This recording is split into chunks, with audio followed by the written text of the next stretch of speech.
Welcome to Pario Magazine, where I chat with individuals who have a desire to create. Today, I'm joined by an Australian music icon ahead of the release of Bootleg Melancholy, his 16th album and upcoming Australian tour. Welcome to Pario Magazine, Diesel. Hey, thank you. Actually, the album was released a few days ago, so we're actually in the it's out in the world. I've So lost yeah. track of time, which I'm sure you have as well. Oh, yeah. Dates are, after three and well, nearly 3 years of the pandemic, it's become a very rubbery, sinewy kind of thing. Time. Yep. So we're here today to chat about your journey with music, the album, and the upcoming tour. Before we dive into all of that, do you want to give our audience a little intro as to who Diesel is outside of the studio? Sure, sure, Jamie. Well, I guess outside of the studio is so what I do when I'm not making music. Yep. Is that what you mean? Yep. Oh, well, I guess I love to eat, so I'm a bit of a foodie. My wife is yeah, very, very fond of food. She loves cooking. She's someone that yeah, it's just really a natural thing to her. So yeah, it's something that I've really adopted, I guess, since meeting her. My kind of appreciation for food has expanded way beyond. And so yeah, I love to go out. I love to go out and do things that have to do with food. I love going to the cinema. I love running. That's something that is not just something that I do to keep fit. It's just something that I get a lot of enjoyment out of. It's a very creative time for me as well. Believe it or not, I actually do a lot of my work when I'm away from all this stuff that you can kind of see some of it. This is where it all needs to be kind of, nailed together and the tangible side of it all comes into place. But yeah, I don't, always just sit here and kind of come up with ideas. It's not all done in here. Most of my kind of, yeah, imagining and the idea part of it all happens when I'm completely away from the studio. So I think a lot of writers, yeah, not just music, but just writers, screenwriters, and novel writers or whatever do a lot of that too, I think. Yep. Yeah, you sort of get out of that place you're always in and just let your mind run Yeah. free. I mean, I don't, besides, I love, yeah, my hobbies would be like, I started doing some hiking, I think more hiking than I've ever done before in my life in the pandemic, because we started thinking, what can we do that's in our radius of our kilometer limitations, and we've discovered all these amazing hikes just at so close to where we lived, and kind of made me almost ashamed that I didn't know about them. And so yeah, when the world opened up, I went to Yosemite, and that was a dreamland. It really was. We had incredible weather. Um, the 3 days driving into the park was really special. In the morning, just following the river. There was hardly any cars on the road. We had a really special time listening to music. Then we got in, hiked all day, and then went back and we stayed in this campsite. They had like these Airstream caravans. It's called Auto Park. I really highly recommend. It's fantastic. And yeah, that kind of really got whet my taste for hiking. And then we watched the movie about Alex. Can't remember his last name, but he's incredible free climber who Uh, just yep. Free yeah, solo. free solo, yeah. And we watched that literally like only about 10 hours after we'd been in the park. I could still smell the trees, and we watched that in our hotel in San Francisco, and it was kind of a really, yeah, visceral sort of feeling, because it was like, I've just looked at that mountain. I actually we just climbed around it, and you know, yeah, El Capitan, and watching him do that at wake up at like 4 a.m. and have reached the summit by 11 a.m. Mhm. and just like mind blowing. It just, yeah, the possibilities of mental strength and physical strength together is absolutely mind blowing. It really is. Yeah, that's an incredible movie. I I've watched that 2 or 3 times now. Just Yeah, amazing. I can imagine. Yeah, it's easy to watch because So, there's every see something different every time too. yep. As I mentioned in the intro, you've just released your 16th album. How have you Yeah. maintained that passion throughout the years? It's I guess it's nurtured by, playing in front of people. Who knows? I mean, it might be reduced to like a dull roar of like a side hobby if if I hadn't have had the opportunity to get out and exercise that muscle in front of people, have the response on on the spot, and that's inspiration for me. Yeah, and it's like there's nothing quite like making something on the spot. The spontaneity of yeah, even playing a song that is written and it's been recorded, and okay, now you're going to go out and perform it. It's still like you're making it from scratch every time, and you can't just rely on the fact that it's been done or it's been recorded or it was a hit or something. It's not going to just do itself for you. You've got to, especially in even more so. I feel that when I'm doing the solo shows, because the solo shows are very naked, and I really like it, but I do get reminded that I've really got to summons up this thing and make it feel like special every time. There's no kind of like, oh God, I feel a bit average right in this moment. The band's carrying me along. Oh great. I'll just sort of lean into them for a bit. Oh, I got my next win. It's noticeable so much. Like there's no margin. It's a bit like, yeah, free solo climbing. You just kind of you can't like just go, hey, can you take that next section for me? You know, um, yeah, not quite as dangerous, but yeah. And it sounds like you sort of take a lot of like you use the live shows as like a re-energizing to go into the next phase of music. Is that why you've been kind of so prolific touring around Australia and around the world?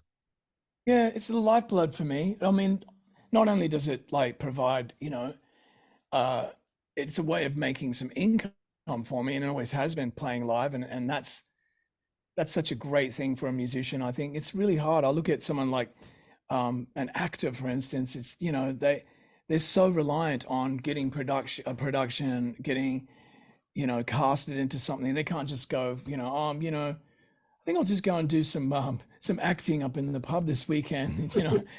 There's a stage there and make a few bucks. Um, yeah, and it's not like it's not actually that quite that easy for any working musician either. But there are ways to kind of you know make a living out of music. But yeah, I think the whole kind of thing of doing shows for me has definitely kind of kept me motivated. It's kept me fresh. It's tiring, and I feel spent in such a unique way when I come home from a gig. It's like I could do something physically demanding, be it running, hiking, or whatever, you know, moving house, doing a crazy day of gardening. That's a different type of physical kind of exhaustion. The mental, I think it's because, when you're playing a show, it's probably similar for sports people too. You just get so in the zone, you're using so much, there's serotonin, there's adrenaline, there's all these chemicals running. And then at the end of it, you kind of depleted. Um, so the only way it's gotten better for me through the years is, when I first started, I was young and I was silly and I was foolish, all of those things. And I would mix the environment of gigs with, alcohol and blah, blah, blah, blah, blah, thinking that that was going to be the way to kind of, manage the whole situation. And, I've figured that out pretty quickly. Well, not as quick as I'd like to, but it took me a few years, but I figured out that that was not going to be what was going to help me. So, yeah, but there's a whole recovery thing that I've kind of tried to do, and it's not always, you know, but yeah, it's just kind of like maybe getting a massage or just meditating, going for a long walk.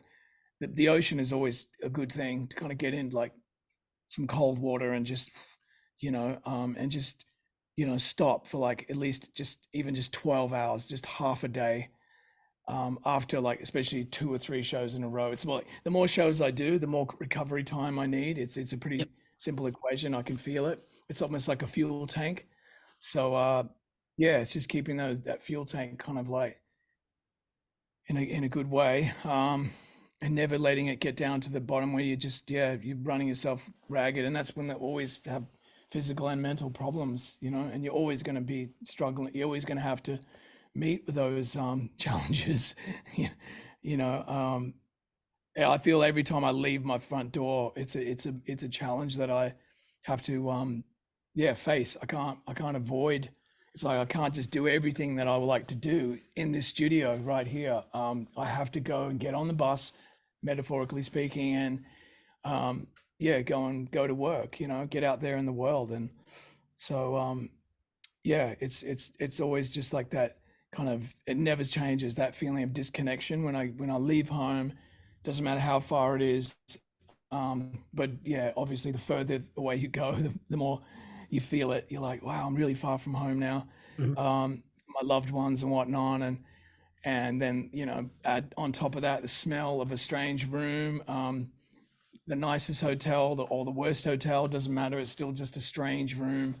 It's not your room. It's just a rented space that you're going to put your head down on a pillow. It's very impersonal. It's very triggering. Like I think people that spend all the time on the road, like where they're like traveling reps or whatever, yeah, it can be quite soul destroying. Um, and such is the life of a touring musician. So you have to kind of have, yeah, mental tools to cope with that and not kind of get stuck in that moment. I've got my little tools, and I'm lucky I have the show. The show is always such a rewarding thing. I get to, get rid of a lot of angst and a lot of stuff on stage, and make people feel better, and it's cathartic. And yeah, I feel depleted afterward because I'm giving a lot of my energy to people, and there's always an exchange. But ultimately, I always feel like, yeah, I've given everything that I've got to the audience, and that's my job. But there is, there is something to pay. I have to go and like fill it back up again after I do that. Yeah, I spoke to the artist 360 for the last Hmm. issue, and he said a similar thing where he's gone through that period of early years. It was party hard and perform, and now it's like drink some tea, have some Yeah. meditation time, and bit of like Pilates and stuff just to recharge after those shows. Yeah.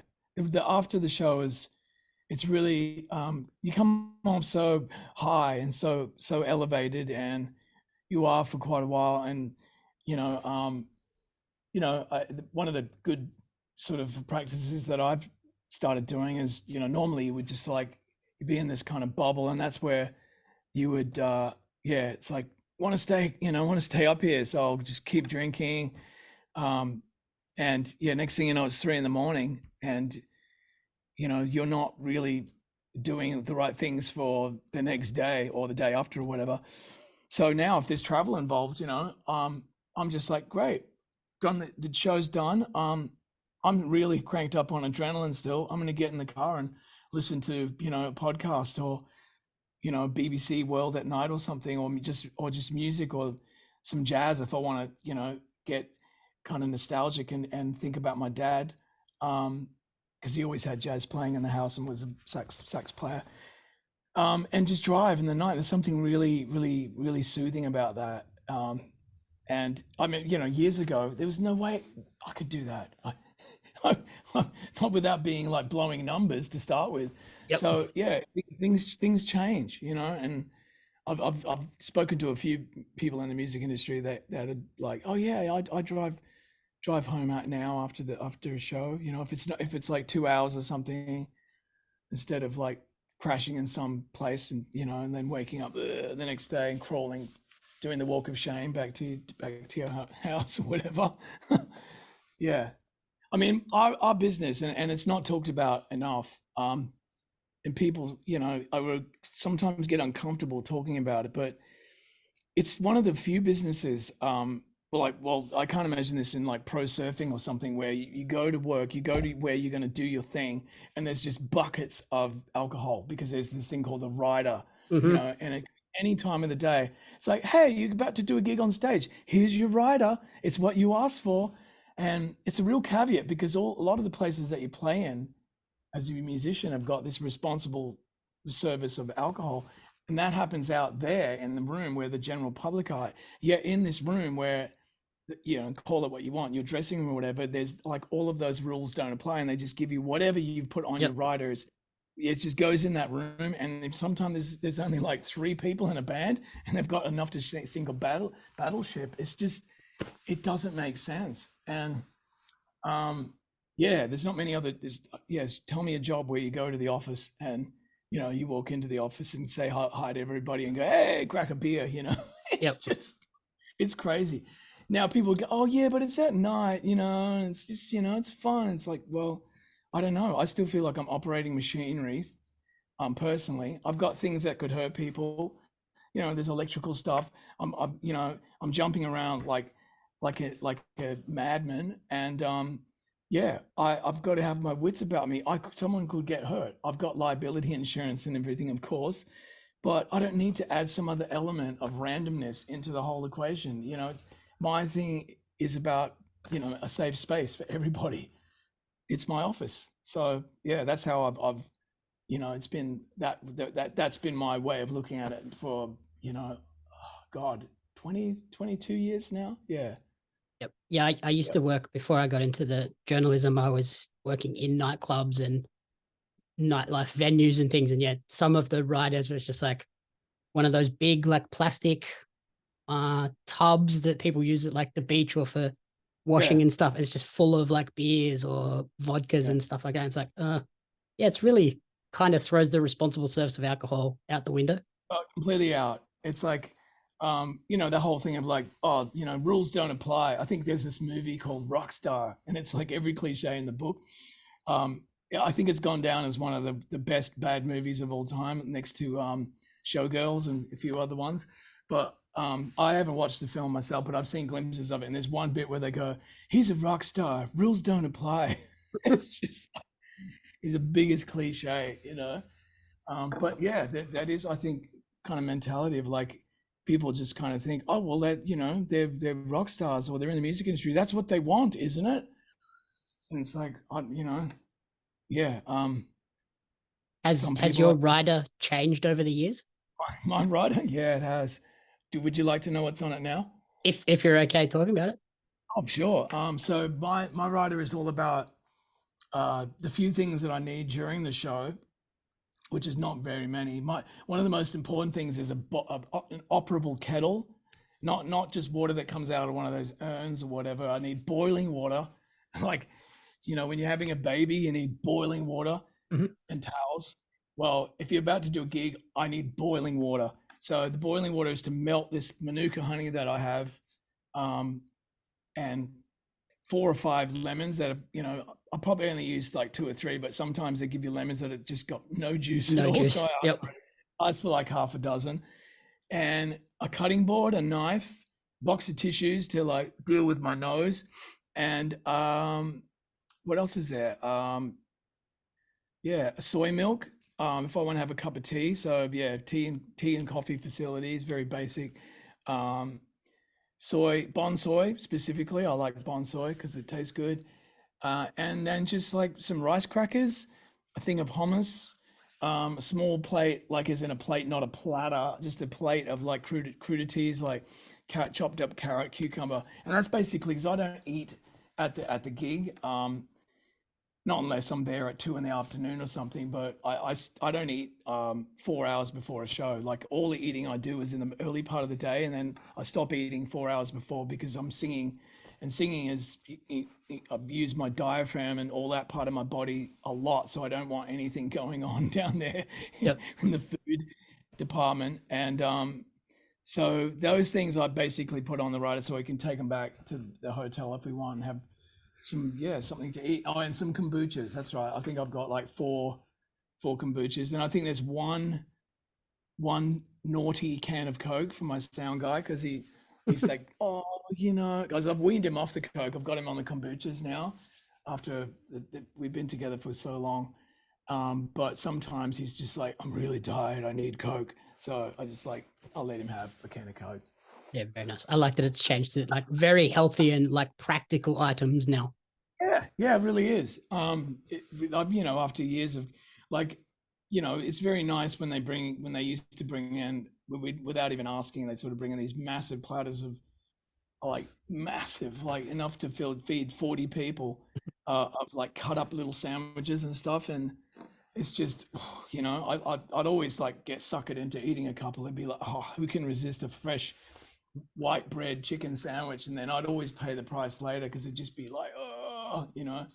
Yeah, it's hard to not eat food when it's just like presented No, in front of yeah, you and you're sitting especially in a like room that, for a few hours. that old school kind of like tuck shop, quintessential Aussie curried egg sandwich, or like that white bread with white chicken, fresh butter, mayonnaise. But when I say mayonnaise, I mean like craft salad cream, not Mhm. actual mayonnaise. Like, Yep. the craft salad cream, very, very old school.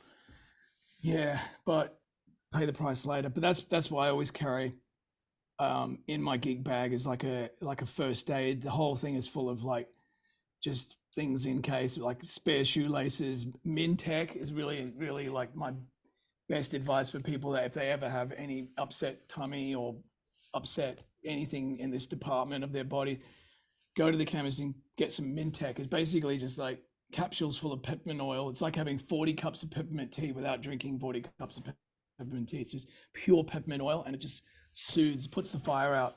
Better than Perfect. quickies and all those ones that end up actually well, personally, they give me worse indigestion. And Yep. Yeah, those they settle it for things a that, little bit and then it comes back twice as bad. yeah. I mean, when you're on a gig day, it's like I need to be like an athlete. I can't have anything like that going on. Um, so yeah, my bag's full of like, it's got a sewing kit, it's got Nurofen, Panadol, Aspro, Mintec, aforementioned, super glue to put my fingers back to in case I get a split in my fingers, which happens. Which people go super glue. It's like, yeah, you know what? The stuff that they sell at the chemist called liquid skin, I've tried it. It's actually this. It's It's the same smells stuff. and super glue. It's super glue, guys. Sorry to tell you, it's just repackaged and put in the chemist. So yeah, just things like that. Yeah, the gig bag, it never like that's something that maybe when I was younger, I just wouldn't have even thought about having a bag that's always ready for the gig. It's just got all my stuff in it, like a cricket player or tennis player, whatever. They've got all their stuff in that, and they don't have to think about it. It's like that Mhm. bag. I mean, I'm always repacking it and doing all the boring stuff when I get home, and but that bag, I don't have to think about. Do I have? I know that if that bag is with me, it's got the stuff that I need for a gig in it. Yeah, just Yeah. But the other one thing, less stress on a tour. exactly. I kind of live on bananas. Oh, that's the one big thing. If someone would heard me talk about my rider and they say, "Oh my God, how could you forget the bananas?" Yeah, bananas. I eat about 6 bananas on a gig day. I've read a lot about runners and cyclists and stuff. They're really big on the bananas because they've got a pretty good GI. They digest well. In some people like find them not good, but they always sit really well with me. And worst case scenario, if I start getting like low blood sugar right before I go on stage, I can smash a couple of bananas and have this sports drink called Endura, which you get from Chemist Warehouse, and that stuff's amazing. It's glucose. It's got all the salts that your body needs and everything. And I smash that with 2 bananas, and I can run. I could run like an hour and a half on that stuff. So there's no problem about doing a gig because gigs are like, especially solo shows. They're very similar to like running on a treadmill constantly and singing at the same time. It's pretty much what I'm doing up there. So then this is a fairly extensive tour that sees you crisscrossing all over the country. Are you still Yeah, as excited for every show as you were at the beginning of your career? I am. Especially when there's different rooms, or I haven't done a place for a while. Yeah, it's a bit like a fish with the old three or 1 second memory or something. I'm still I'm just like excited again, and like a lot of these theaters, maybe like the um, Athenaeum in Melbourne, someone might say like you did that gig and blah blah blah, but it was a long time ago if I did. So That beautiful theater, the Tivoli, again, I haven't done in ages and ages. The Opera House, well, I've played in different rooms of the Opera House, but not in the room that I'm playing. Um, not on my, I've actually have done something in there, but it was with my brother-in-law. So I haven't done my own show there. So yeah, there's always something to, some angle to look forward to. And just the actual prospect of playing some new songs too, because uh, yeah, I mean, as much as I love playing the evergreens, having some of the new songs from the new album, Bootleg Melancholy, to kind of bring into the fold, always an exciting moment because just the interplay of like a new song next to an old song is it's always interesting and exciting when that happens because it's like introducing people for something for the first time. Hey, old friend, meet my new friend, sort of thing. Yeah, Yeah, welcome to the family. It's that kind of feeling. that's where a lot of the creativity comes in, sort of crafting these live shows. Yeah, I mean, set lists are something that for ages that I decided I wasn't going to have a set list, and that was cool because that was like the opposite to kind of how I always would be like, I got to have a set list. And then I went, you know what? I'm going to just go free. That was like a liberating thing for me to do for a few years. And now I've gone back to kind of like writing a set list and kind of really enjoying it.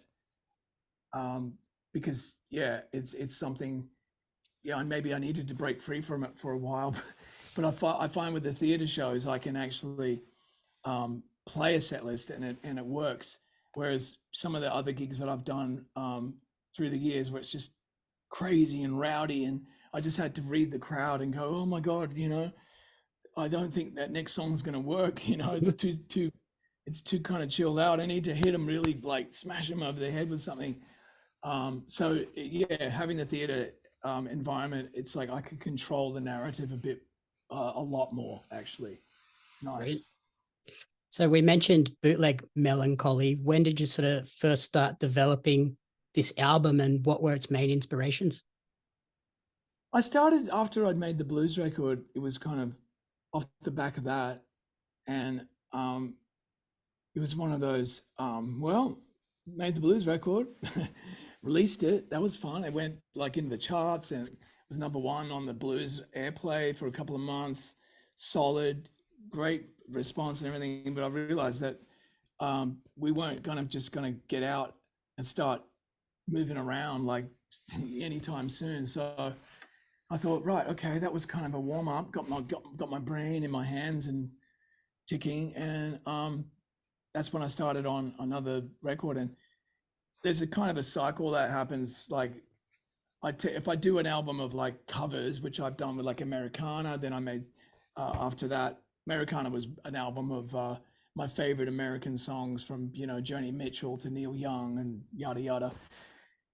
After that, I made Sunset Suburbia, and that was released just as the pandemic kind of got announced. So that tour just kind of like disappeared off the calendar. That was like the record that never was, Mm-hmm. sadly. And then I made the blues album and another album of covers again. So it's kind of like, okay, now it's time to make another album of originals, because in the process of doing other people's songs, yeah, it sort of allows my brain to kind of like grow and if I always feel like I want to make something of my own after I make an album of rework other people's songs because when I especially with the Americana album I almost felt like I rewrote a lot of those songs. I did quite different versions of them, so it gets my writing brain really it's like kind of boot camp almost for the writing side of my brain. Brilliant. So Yeah. then, looking ahead, what is on the horizon for you beyond this tour and this album? Is there another? Sounds like there might be another covers. Is there a particular Yeah. genre you want to look into? No, we're thinking. I'm not sure if I'm going to do a whole album, but I'd like to do like an EP of just some double bass songs that like things that I've been doing at the gigs. Mostly like they like a lot of them are really old songs.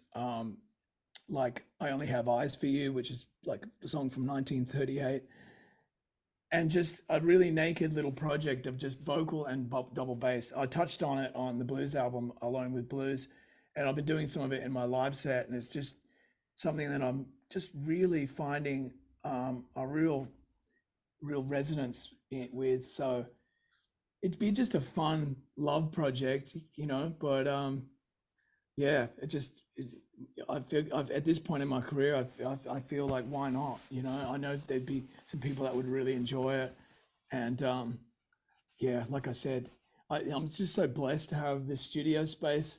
So yeah, I feel like I just want to like keep making stuff all the time, not just for myself, but with other people. Which luckily I kind of I do get to.